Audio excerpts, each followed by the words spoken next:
В сети до сих пор продолжаются споры.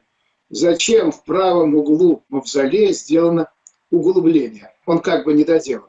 На самом деле ларчик открывается просто. Это символика недостроенного третьего храма. Евреев соберут на территории Украины и юга России, а элита переедет еще ближе к центру Евразии, на Урал и Алтай.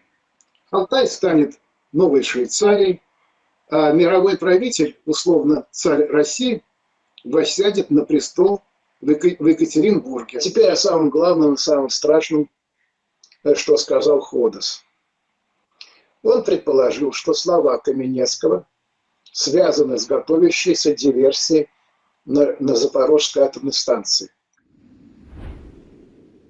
Президент регулярно встречается с четверкой: патриархом Алексием, главным раввином Лазаром, главным муфтием Гайнутдином и главой буддистов Аюшевым. В который раз повторю, что причины трагедии России и всего мира не экономические, не политические, а духовные. Списать аварию можно на биофизические аномалии, вызванные пролетом объекта А1 «Атлас». Сергей Альбертович, ну вот 25-й год заканчивается, мы ждали каких-то перемен, таких серьезных перемен. Я знаю, что учителя встречались и решали, что же делать с человечеством, потому что мы докатились до такой страшной, скажем так, точки. И вот ваши итоги тогда, что же все-таки в этом году произошло и с чем мы вступаем в 20...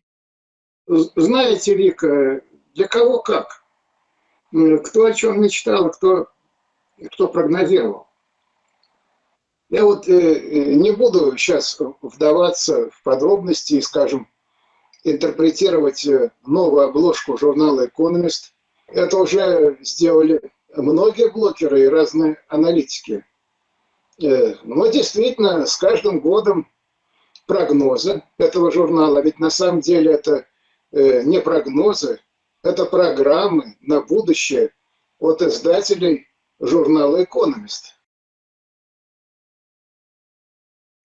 Так вот, эти прогнозы или программы действительно с каждым годом выглядят все более ужасающими. Меня волнует вопрос, может ли Россия выйти из этих программ, ну и тем самым спасти себя и весь мир от уничтожения в гибридной Третьей мировой войне и ядерном апокалипсисе.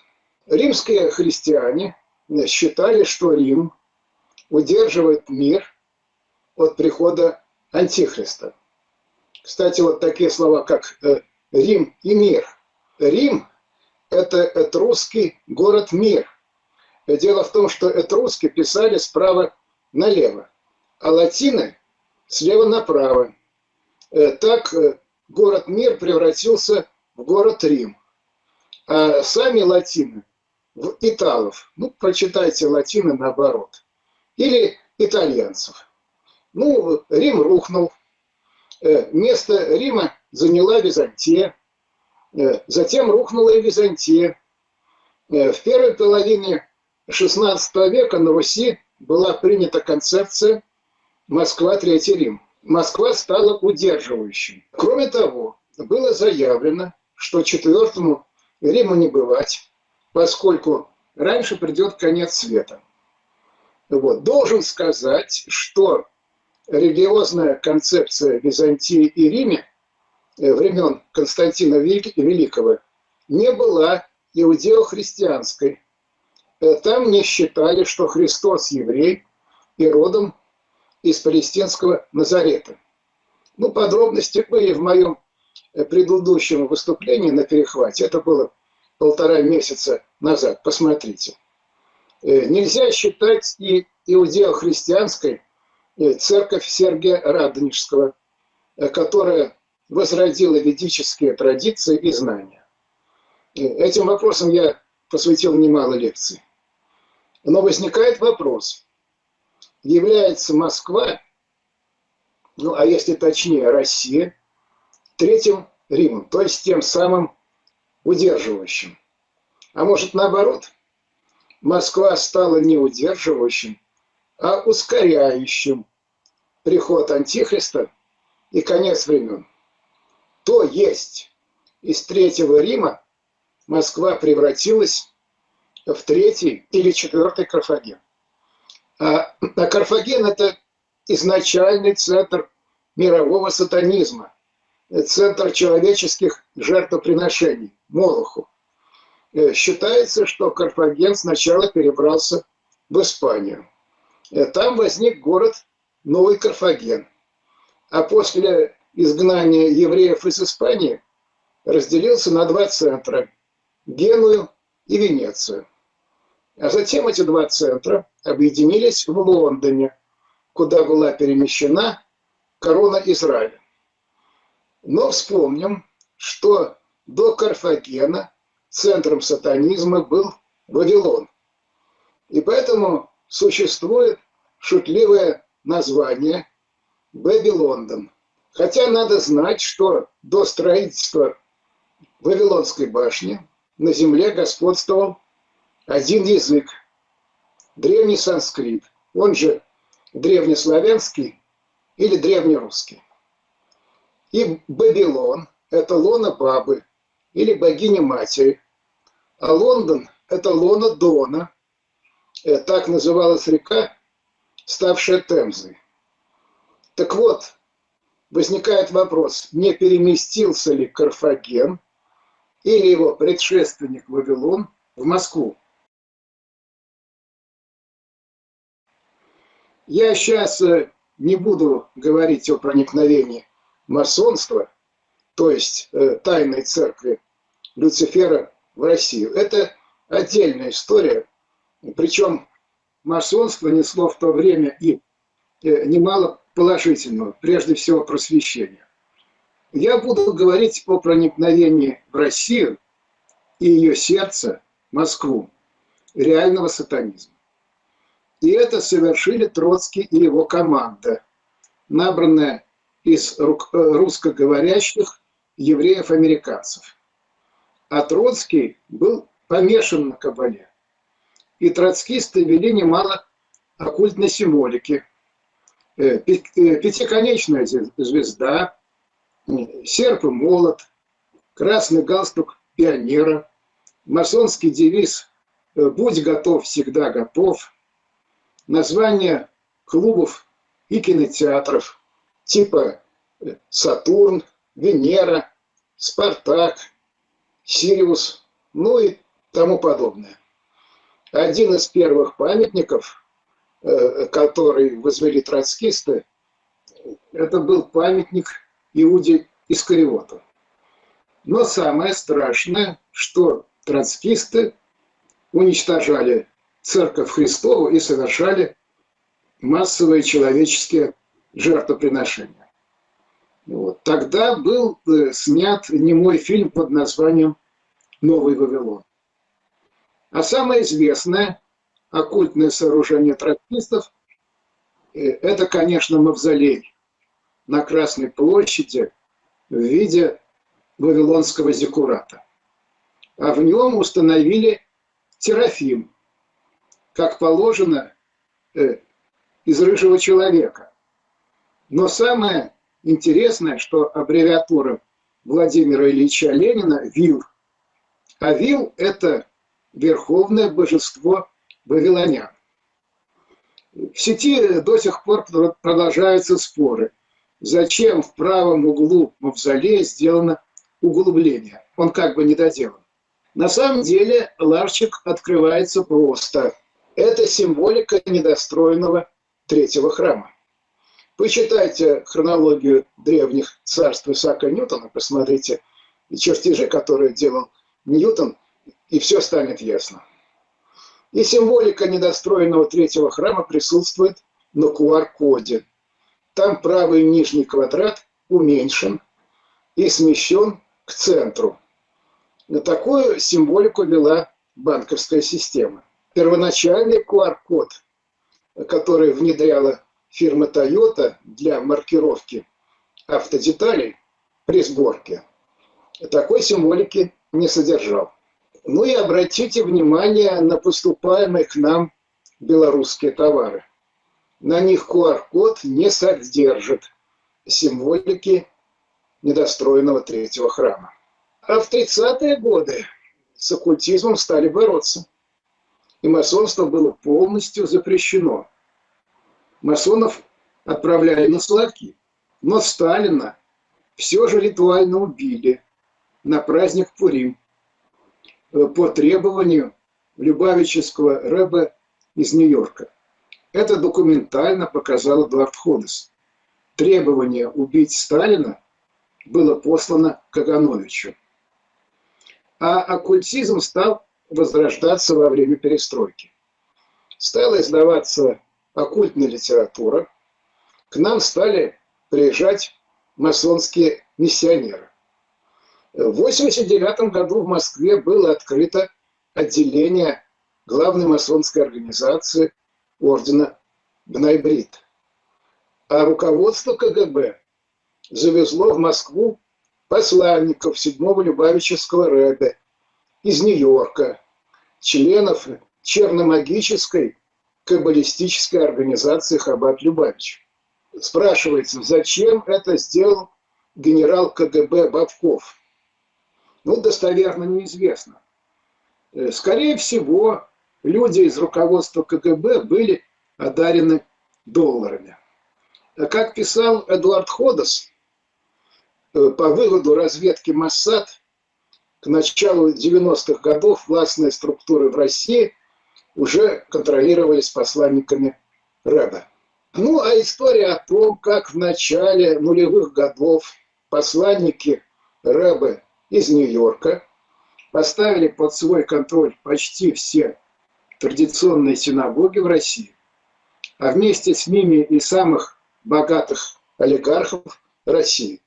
Ну, такая история, я думаю, широко известна. Аналогичное произошло и в Украине. Ну, а фото посланников рэба вместе с президентами России и Украины, а также США, в сети хоть отбавляй. Значит, все эти фото выставляли члены самой этой организации. Причем президентов обычно окружало не менее 10 посланников. То есть на президентов оказывалось черномагическое воздействие. У каббалистов так принято, чтобы было в ритуале как минимум 10 человек. Страшные процессы стали происходить и в Русской Православной Церкви. В закладке нового храма Христа Спасителя принимали участие посланники рэба, а убранство храма оказалось насыщенным каббалистической символикой. В РПЦ вовсю стал внедряться экуменизм. Ну, вспомним, что патриарх Алексий не захотел участвовать в захоронении фальшивых останков царской семьи. А то, что это были фальшивые останки, хорошо знали в КГБ. А это захоронение открыло путь к монархической программе с Марией и Георгием Гогенцоллернами. Так что глобалистам Алексий стал мешать. А затем патриарху Алексию случилось видение, и он решил прекратить экуменический процесс. И его убили те, кто должен был его охранять. Об этом говорили высокие чины в РПЦ, и я им не могу не верить. Вступивший на престол патриарха Кирилл сказал тогда про Алексия страшные вещи. Я отказывался верить ушам. Он сказал, что Алексий стал немощным, обузой для церкви и умер вовремя. На самом деле Алексий был в полном рассудке и неплохой физической форме. А Кирилл возобновил экуменический проект и даже присоединился к странным делам оккультистов. Так он поехал в Антарктиду совершать оккультные действия по проекту каббалистов. Проект был связан с библейским патриархом Енохом. После этой поездки в прессе было объявлено, что Кирилл получил 33-е ученое звание. Я думаю, понятно, о чем шла речь. А что творилось в РПЦ в 20 и 21 годах? Ну, все, наверное, помнят.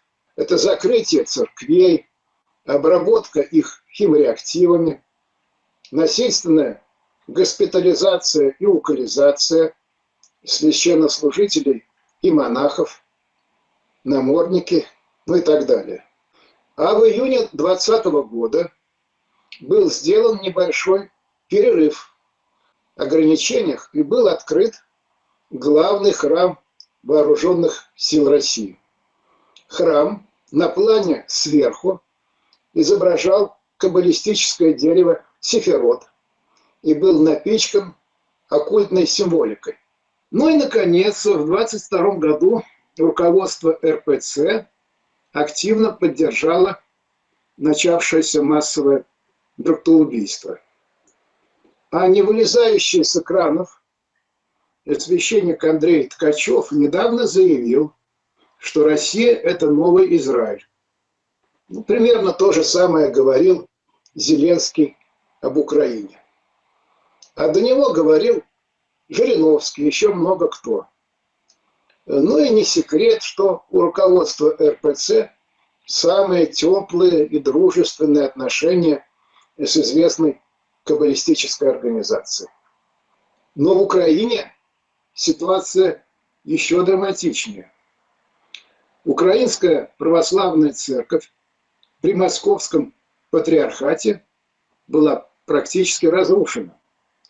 А в этой церкви, в отличие от РПЦ, в Москве было немало служителей, которые выступали против экуменизма и глобализации.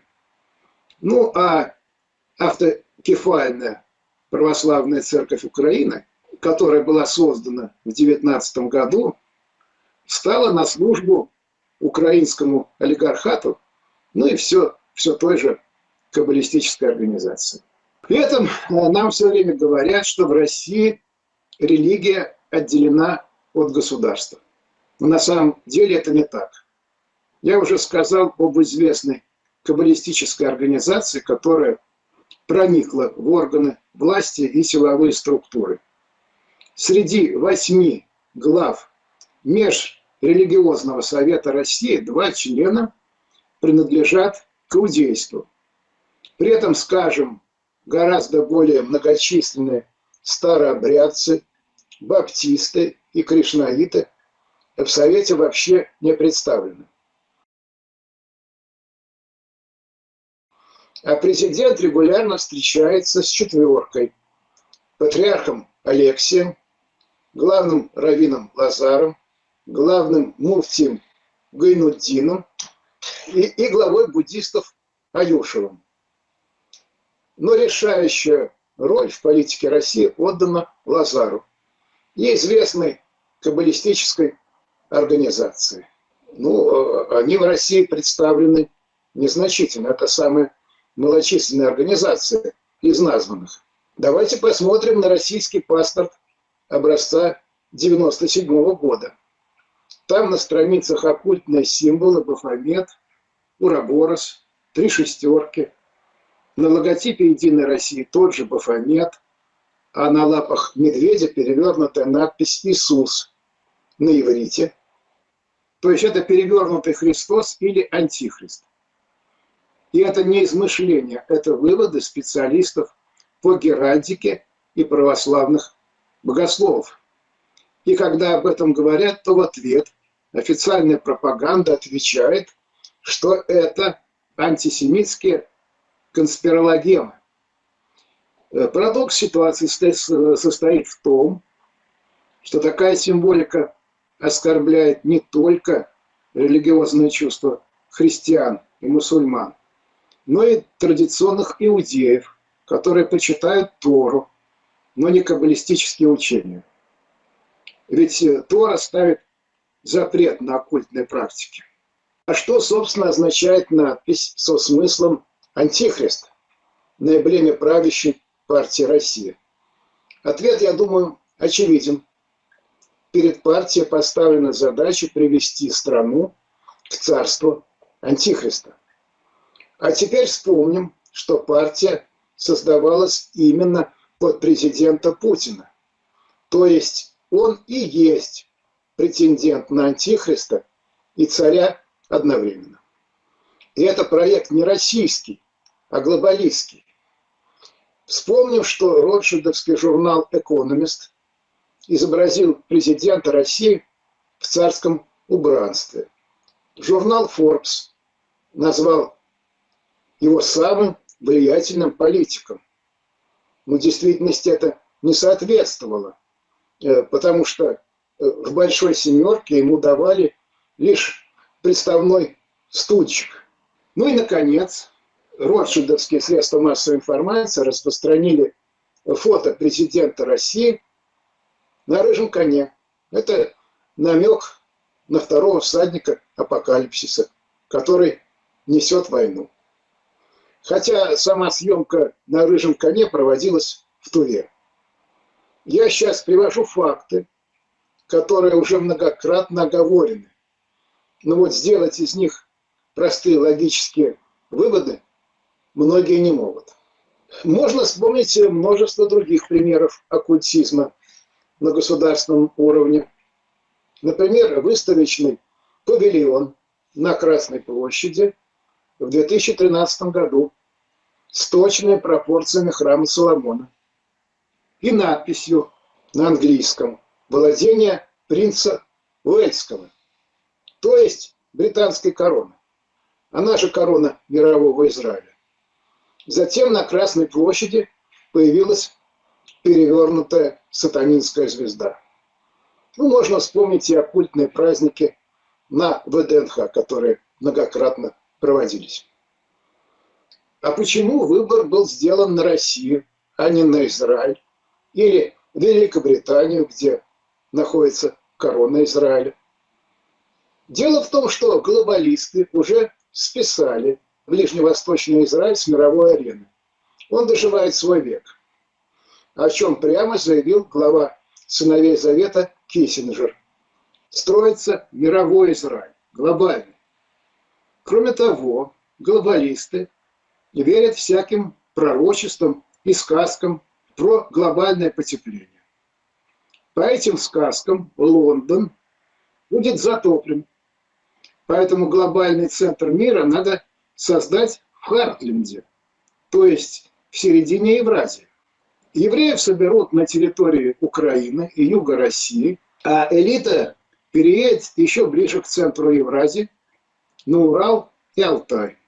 Алтай станет новой Швейцарией, а мировой правитель, условно царь России, воссядет на престол в Екатеринбурге. Об этом сказал глава Совета раввинов Европы Пинхас Гольдшмидт, в прошлом главный раввин Москвы. А Гольдшмидт является родственником как Ротшильдов, так и английской королевской семьи. Москва же, по мысли Гольдшмидта, так же, как и Центральная Россия, будет разрушена. Итак, на президента России была возложена мессианская функция организатора Третьей мировой войны и нового глобального Хартленда. При этом славянское, а также белое население Европы должно быть радикально сокращено. Но надо сказать, что человек, изображенный на портрете царя и на фото второго всадника апокалипсиса, очень мало похож на Путина образца начала нулевых годов. Даже другая форма черепа. Но при этом он весьма похож на изображение Антихриста на средневековых европейских фресках. Об этом уже много и давно писалось. Совпадение? Не думаю, как говорил известный телекомментатор. Ответ, я думаю, очевиден. Это реализация проекта антихрист, заявленного на логотипе партии «Единая Россия». Сначала во время президентства Медведева использовались силиконовые маски, а затем появились и артисты, или двойники, аватары, которым делались соответствующие пластические операции. Об этом подробно писал и рассказывал Юрий Игнатьевич Мухин, причем со ссылками на соответствующие портретные и фоноскопические экспертизы, которые проводились в разных странах. А как же быть с трактовкой Игоря Алексеевича Гундерова, которая связана с болезнью Хансена? Что изменяет форму лица? Прав и он. Один или два двойника заразились этой болезнью при общении, по-видимому, с президентом Украины Ющенко.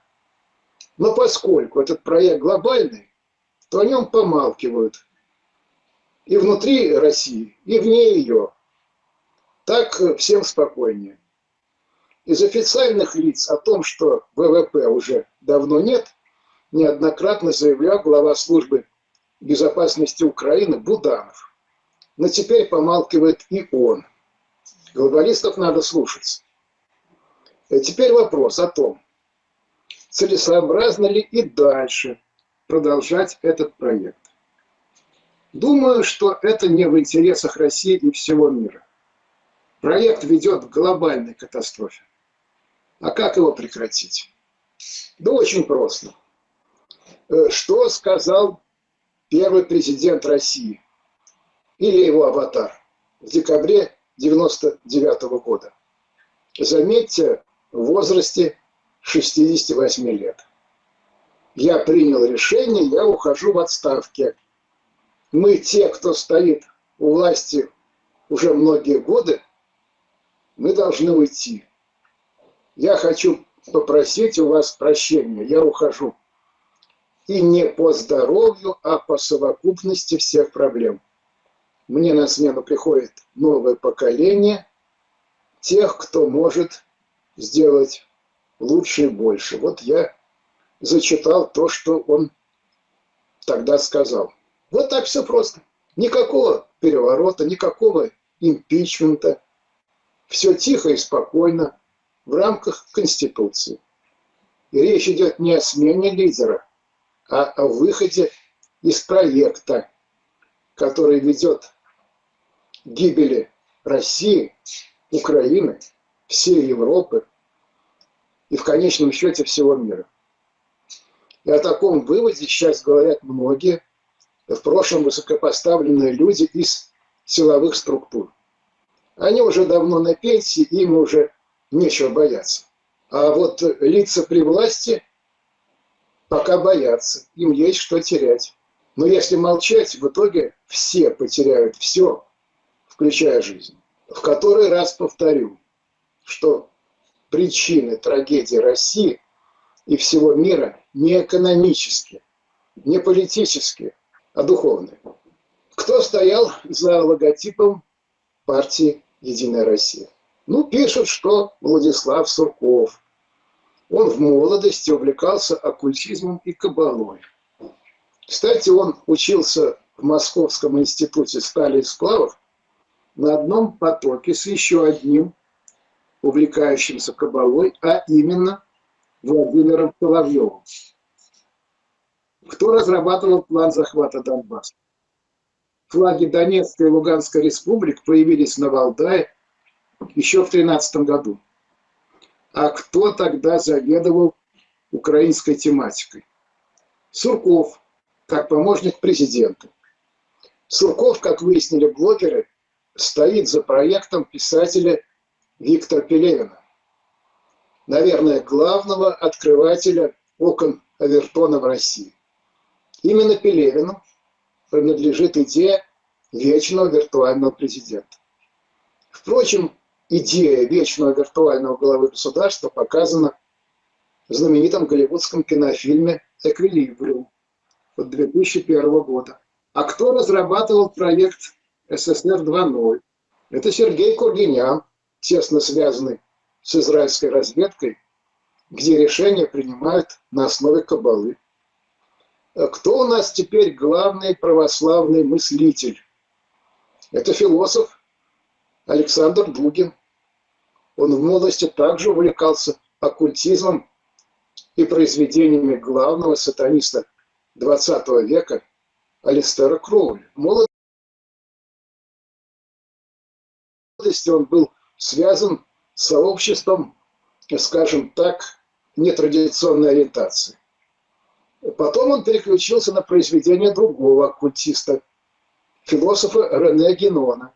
Стал пропагандировать философа Ивана Ильина, который поддерживал гитлеровский фашизм.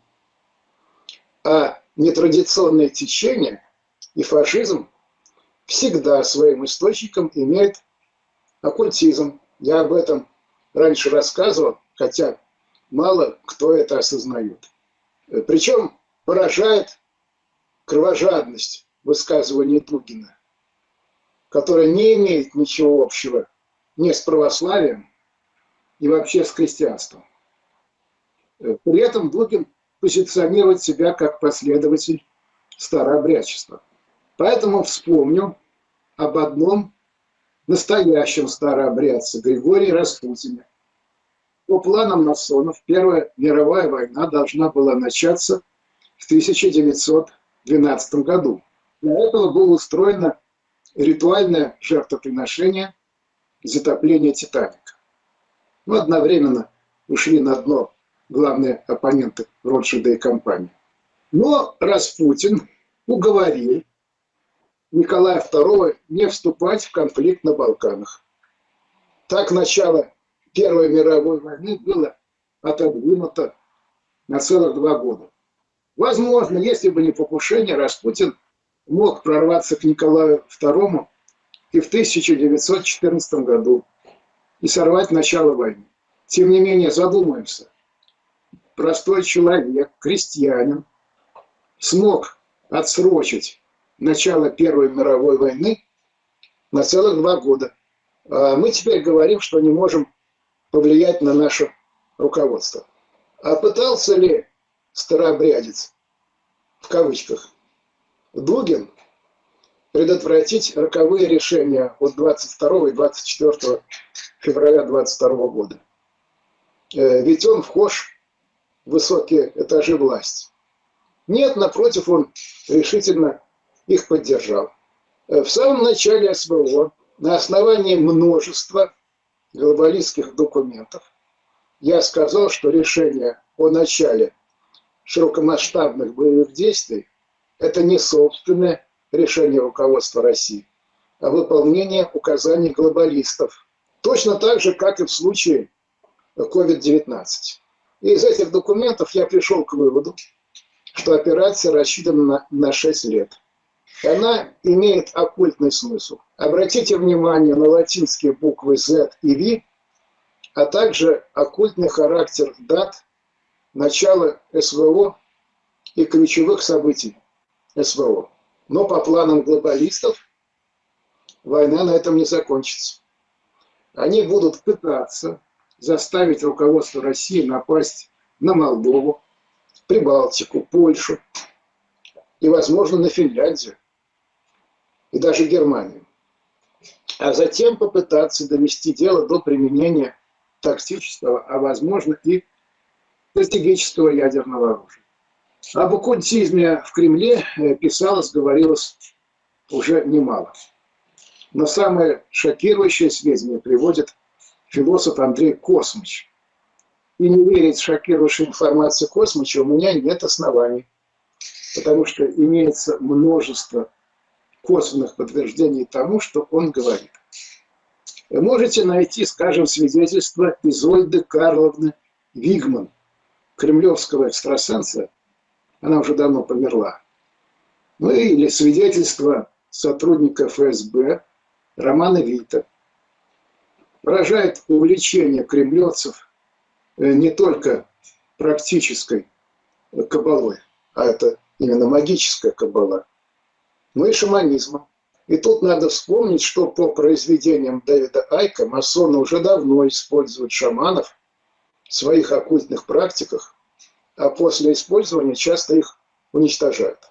Вспомним, как кремлевское руководство испугалось якутского шамана Александра Габышева, пошедшего на Москву изгонять бесов из Кремля. Задерживать Габышева была послана команда спецназа в оккультных одеждах. Все это есть в сети. А затем в противовес Габышеву был найден певец Ярослав Дронов с точно такой же датой рождения. Ему дали сценический псевдоним «Шаман» и за несколько месяцев раскрутили до необычайной популярности. В одной из песен со словами «Я русский» он нажимает кнопку на символическом ядерном чемоданчике. Так что степени безумия нет предела. И это безумие, я думаю, красочно, в гротескной форме показал Александр Проханов в романе «Леммер». А теперь выясняется, что в администрации Зеленского также процветает оккультизм. А кто бы сомневался? Две самые олигархические страны параллельным курсом идут к царству Антихриста под знаменем Бафомета и литерой Z и V. И замечу, что в обеих странах синхронно принимаются очень похожие законы. Ну и к слову об иноагентах. Не так давно в сети появилось выступление человека с бородой и в черной шляпе.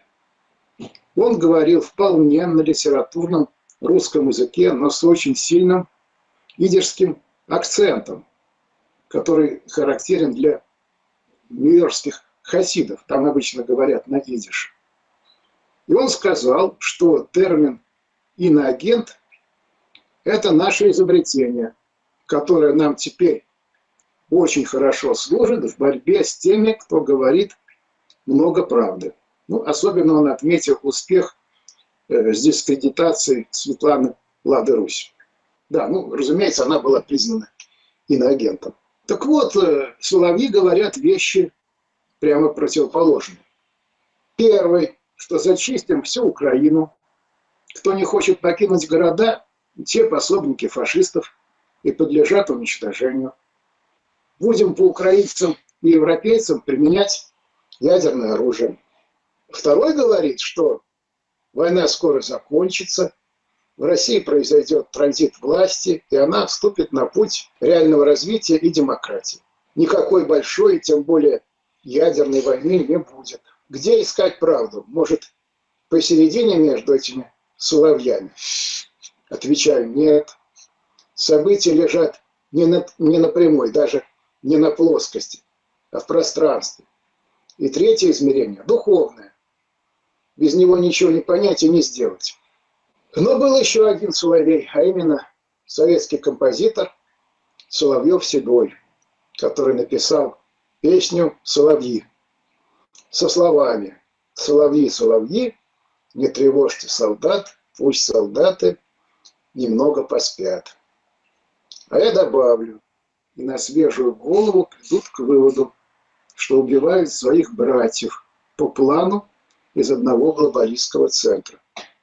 Как писал герой Донбасса Алексей Мозговой, победит тот, в ком быстрее проявится стыд за братоубийство. А каковы перспективы скорого перемирия? Как и ожидалось, о чем я говорил в прошлой передаче 1,5 месяца назад, настоящий Трамп к власти не вернулся. У власти остается двойник в силиконовой маске, который действует по указке Нетаньяху. Я думаю, многие видели недавнюю встречу Трампа с товарищем Си. У Си большой рост для китайца, целых 180 сантиметров. У настоящего Трампа рост 190 сантиметров. Не верите? Посмотрите старые снимки Трампа с высокорослыми президентами Клинтоном и Обамой. На встрече видно, что Трамп и Си одного роста. Вместо Трампа теперь показывают толстого двойника ростом примерно 180 сантиметров, по-видимому, профессионального актера, а вместо Мелании загримированную актрису ростом примерно 170 сантиметров. А рост настоящей Мелании 180 сантиметров. Теперь же в сети распространяют фейки о росте Трампа примерно 180 сантиметров. Боюсь, что настоящего Трампа уже нет в живых. Или он не в состоянии выполнять президентские функции.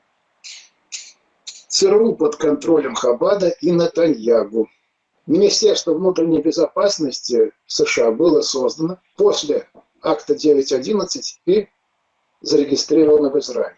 В США произошло то же, что и в России более 15 лет назад. Одно успокаивает, что власть фальшивого Трампа долго не продлится. В России прокатило, в США не прокатит. Фальшивый Трамп, что называется, слетел с катушек и угрожает смертью своим разоблачителям. А настоящий Трамп реально хотел мира, хотел не допустить большую войну в Европе. И если бы руководство России согласилось весной на остановку огня, а на это согласился Зеленский, то мирный процесс бы пошел. Но руководство России отказалось. А нынешние пункты плана, которые проталкивает фальшивый Трамп, совершенно неприемлемы для Украины. А что хочет фальшивый Трамп? А точнее, стоящий за ним Кабал и Нетаньягу. Они хотят продолжения войны, чтобы Россия разрушила Харьков, дальше пошла на Херсон, Николаев, Одессу и, возможно, Молдову. Очень хорошие земли, как считается, в Молдове. А Днепр, ну и, разумеется, Умань, будут без боя сданы России. А после раздела Украины глобалисты хотят заставить Россию напасть на Прибалтику, Польшу и вовлечь в войну Германию. То есть привести к разрухе не только Россию, Украину, Белоруссию, которая находится между двумя огнями, но и всю Западную Европу. Во всяком случае, ее восточную часть. Трагедия России в том, что значительная часть ее населения принимает эти планы глобалистов за патриотизм и борьбу за суверенитет. И ведь промыть мозги удалось не только простому населению, но и управленцам, и даже людям с критическим мышлением. На взгляд этих людей руководство России несколько лет назад совершило поворот в сторону социализма и восстановления СССР. Но на самом-то деле народ беднеет и вымирает, а число миллиардеров продолжает расти. Произошел поворот не в сторону социализма, а в сторону инклюзивного капитализма. У вас не будет ничего, и вы будете счастливы, как писал доктор Шваб. А для такого глобального обнуления нужна глобальная война. Вот в чем смысл обнуления по доктору Швабу. А на столе у Шваба, когда он выступал, стоял бюст Ленина. Надо понимать, что самые страшные злодеи умеют надевать на себя маску защитников простого народа. Немало комментаторов сейчас пишет, что с приходом Трампа США превратились в колонию Израиля. И действительно, политики и конгрессмены в США под контролем сионистских организаций, которые так или иначе связаны с Израилем. Но зачем же заменили Трампа, который, по-видимому, самый произраильский президент в США? Дело в том, что Трамп поддерживал Израиль, но далеко не во всем премьера Нетаньягу. А Нетаньягу, в отличие от Трампа, желает организовать глобальную мировую войну. Ведь для прихода Машаха требуется уничтожить 2/3 населения Земли. Нетаньягу особенно ненавидит христианские европейские страны. Раньше он даже угрожал им применением ядерного оружия. И ненависть эта возросла после того, как европейские страны осудили действия Нетаньягу, а Международный уголовный суд в Гааге выдал ордер на его арест. А теперь вспомним слова депутата Федорова, что Россия – это колония США. А если США – колония Израиля, то не является ли и Россия колонией Израиля? Ну и действительно, признаков тому немало. Спецслужбы Израиля беспрепятственно перемещаются по территории России и проникли в российские силовые структуры. Нетаньяху неоднократно давал указания российским политикам. А известный израильский разведчик не вылезал с главных каналов российского телевидения и пропагандировал ядерную войну. Российские олигархи курсируют между Израилем и Россией. А помните Нетаньяху на параде Победы на Красной площади в 2018 году? Он там был главным гостем. А вот Трамп отказался подчиняться Нетаньяху и потому был заменен. А теперь главой Моссада Нетаньяху назначил русскоязычного генерала. Ну, значит, работа Моссада в России только усилится. Несколько лет назад в США была создана рок-группа Flying Colors из 5 известных музыкантов. И самая популярная песня группы называлась Mask Machine, то есть машина масок. И там были такие слова, которые, по-видимому, стали пророческими. Наш руководитель мертв, добро пожаловать в машину масок. И теперь у этих слов появился новый смысл. Это машина Илона Маска, мир искусственного интеллекта и фантасмагорических проектов. И как поется в песне, маски надо сдирать слой за слоем. Еще раз скажу, неизвестно, мертв ли Трамп физически, а вот фактически его уже давно нет. Да, еще надо сказать о космической угрозе со стороны объекта 3I Atlas, о чем, кстати, говорит Илон Маск и некоторые весьма странные астрофизики. Договорились до того, что объект разделился пополам, вторая половина вдруг стала невидимой и теперь летит прямо на Землю. Причем комета – это не что иное, как инопланетный звездолет. Знаете, я за десятилетия наслушался такого количества фейковой информации от НАСА, что уже ничему не удивляюсь. Ну, на мой взгляд, вопрос этот не заслуживает внимания. Но я вспоминаю случай с кометой Елениным. Комета была открыта российским астрономом Елениным, когда он работал в США. В июле 2011 года было обнаружено, что в спектре кометы есть следы синильной кислоты. И стала раздуваться паника, что в сентябре и октябре комета своим синильным хвостом заденет Землю, и на Земле случится катастрофа. Американские масоны вспомнили о пророчестве индейцев Хопи, что добавило паники. И вы представляете, в сентябре прекратили работу парламенты крупнейших стран, а элита подтянулись к убежищам. Ну, в США это в скалистых горах, например, в Европе в Альпах, а у нас на Урале и других местах. Прекратила работу Госдума, а московская элита исчезла из Москвы.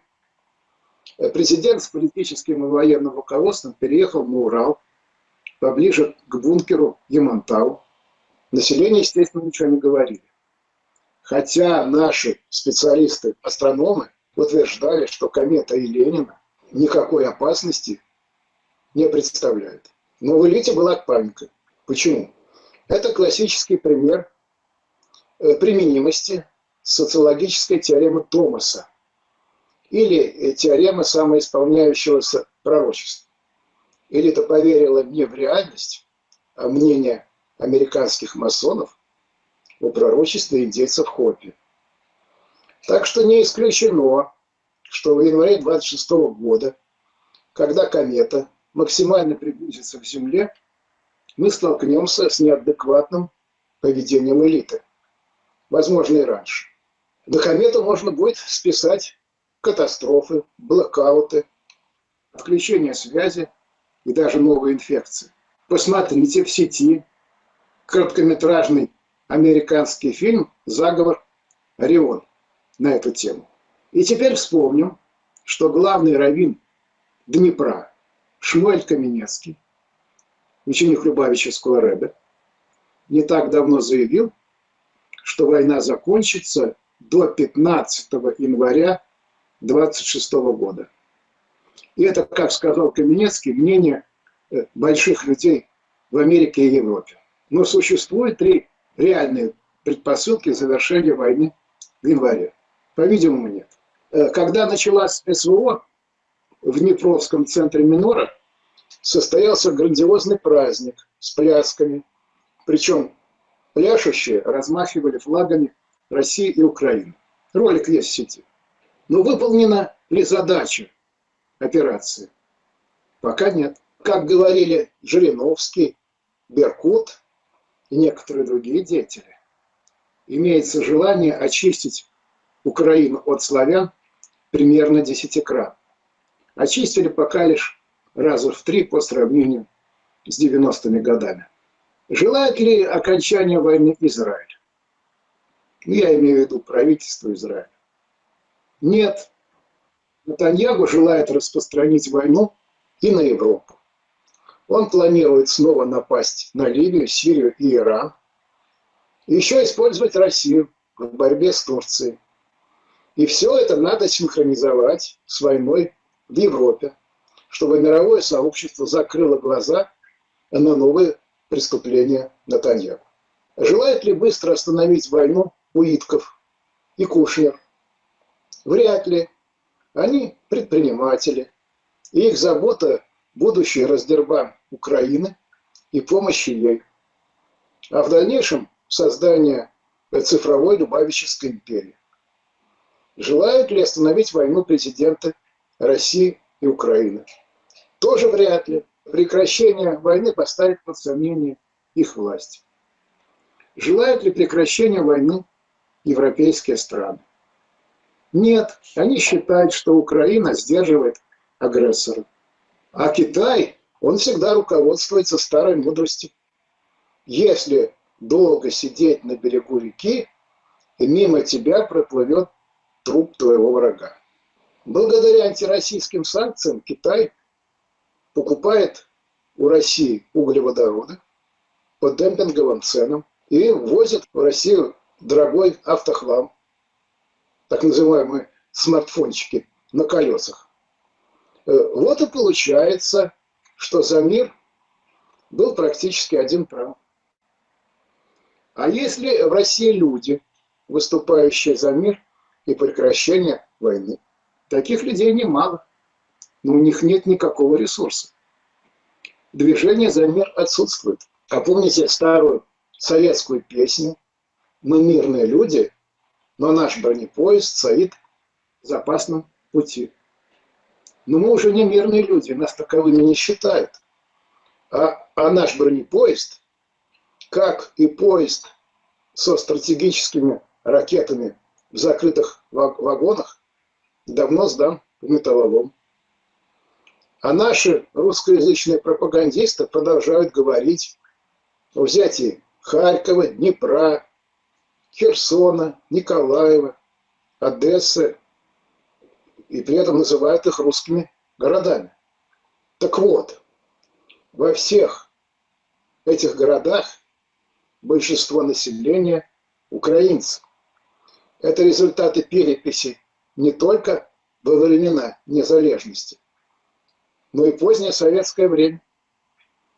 Возьмите и посмотрите советские справочники. А наши ура-патриоты кричат о русском мире. А чей, собственно, план похода по югу Украины на Херсон, Николаев и Одессу? Это план, показанный в американском фильме «Мадам госсекретарь» 2014 года. Он снимался сионистами. А современная линия фронта с большой точностью показана американским миссионером Барнеттом еще в 2007 году. Барнетт еще говорил о ядерных ударах по линии фронта и крупным городам. Еще 10-15 лет назад в России были все возможности сделать Украину двуязычным государством. Вы спросите, как? Да очень просто. Увязать двуязычность с поставками нефти, газа и других ресурсов. Украина была в полной экономической власти России. А чем занималась тогда Россия? Она вела торговую войну с Белоруссией и дискредитировала Лукашенко. А теперь появились умники, которые утверждают, что русские и украинцы имеют разное генетическое происхождение, что русские не славяне. И более того, славяне – враги русских. Но читайте Клёцова и других генетиков.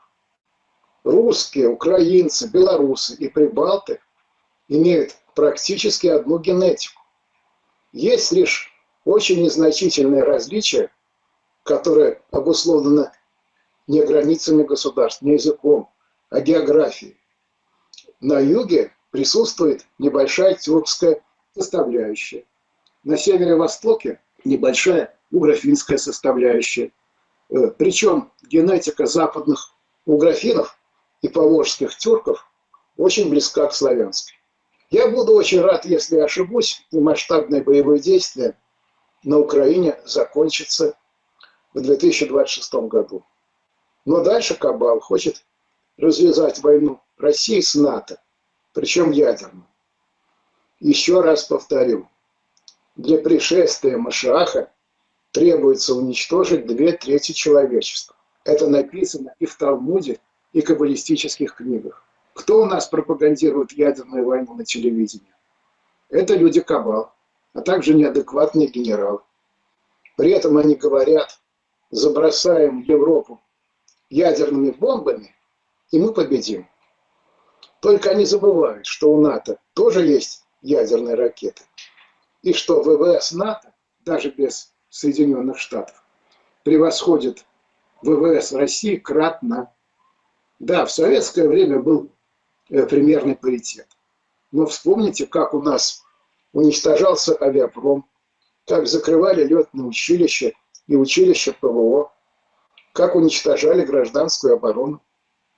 А вы слышали от европейских политиков призывы к ядерной бомбежке российских городов? Я ни разу. А вот от российских пропагандистов и политиков слышу уже несколько лет. Причем призывы к ядерной бомбежке Европы. Хотите избежать ядерную войну?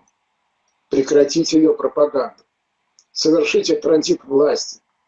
Остановите войну с Украиной. И нацельте на всякий случай ядерные ракеты не на города-миллионники в Европе, а на убежище для элиты. Укрепляйте границы, ПВО и гражданскую оборону. Прекратите продавать нашу лучшую военную технику за рубеж, в том числе системы ПВО и самолеты. Прекратите применять системы ПВО по наземным объектам. Отмените законы об эвакуации и массовых захоронениях. Наладьте отношения с Европой. Большую войну с НАТО допускать нельзя ни при каких обстоятельствах. Прекратите говорить о неизбежности ядерной войны с НАТО. Направьте ресурсы страны не на войну и электронный концлагерь, а на ее развитие и народосбережение. И еще.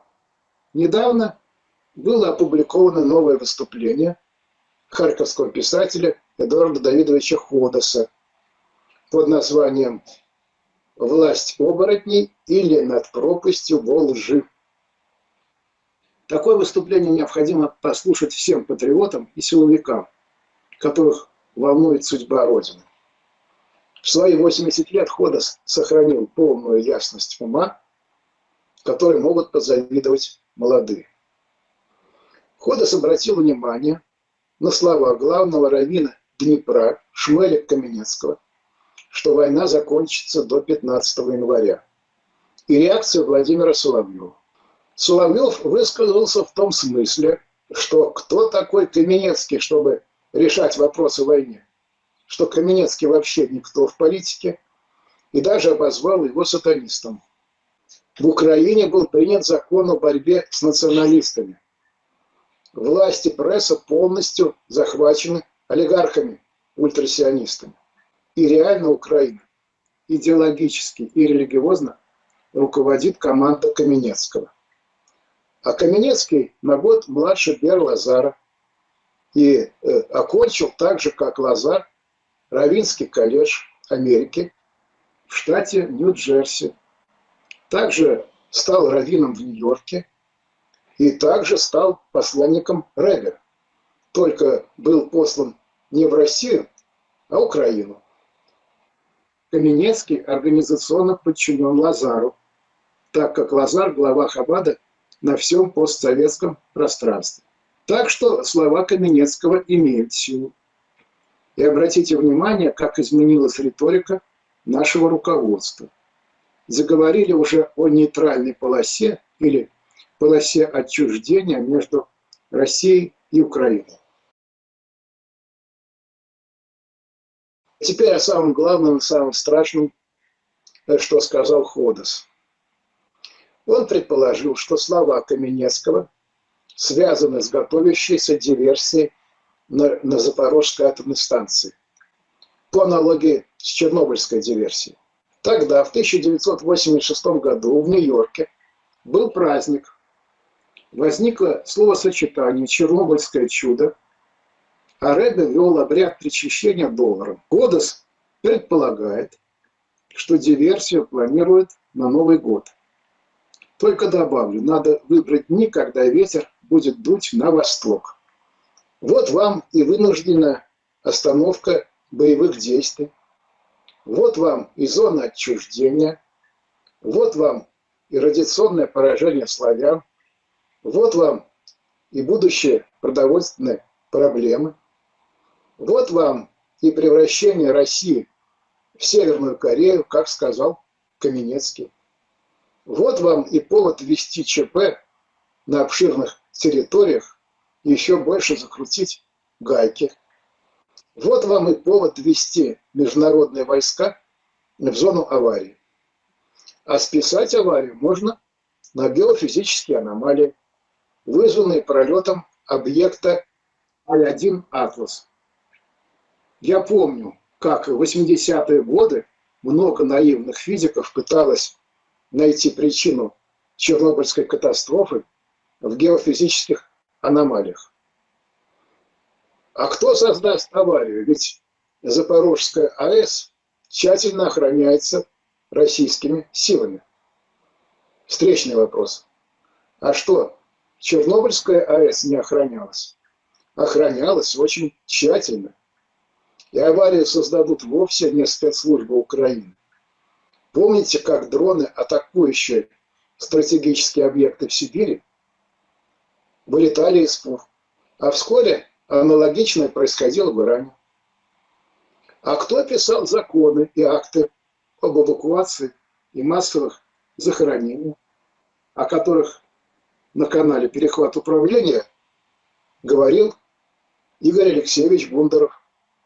Согласитесь, что такое могли написать только оккупанты.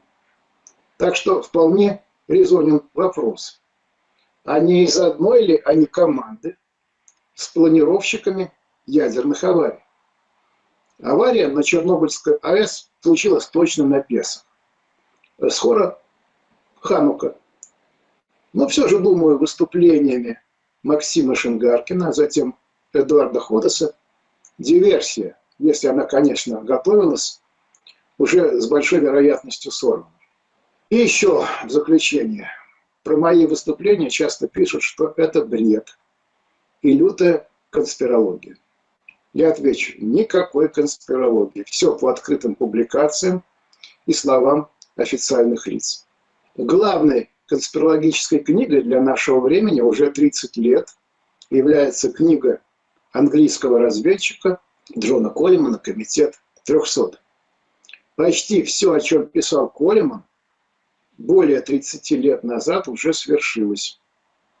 Так вот, никакого Коллимана не было. Книгу, как было не так выяснено, написал на пенсии бывший директор ЦРУ Уильям Колби. Он просто взял псевдоним Джон Коллиман. Но Колби был вычислен и убит в 1996 году. Убийство списали на несчастный случай. Итак, автор книги «Комитет 300» был официальным высокопоставленным лицом, который совершил в старости гражданский подвиг. Он пытался спасти мир от надвигающегося фашизма. И в частности Колби выступил против уничтожения силами спецслужб новых энергетических технологий, таких как холодный ядерный синтез. А до этого Колби пытался поставить ЦРУ на службу государства, а не банковской системе. Так что и в США есть свои герои, причем на самых высокопоставленных должностях. Вот так, Вика. На самом деле, действительно, лучше знать, чем не знать, и сопротивляться этому. Мы по-любому все умрем, поэтому какой смысл сидеть и бояться? Лучше действовать. Вы правильно сказали о подвиге, да? Лучше выполнить свою миссию в этом мире. Это гораздо полезнее и правильнее. Поэтому не надо бояться правды. Только она может спасти Россию и весь мир. А когда?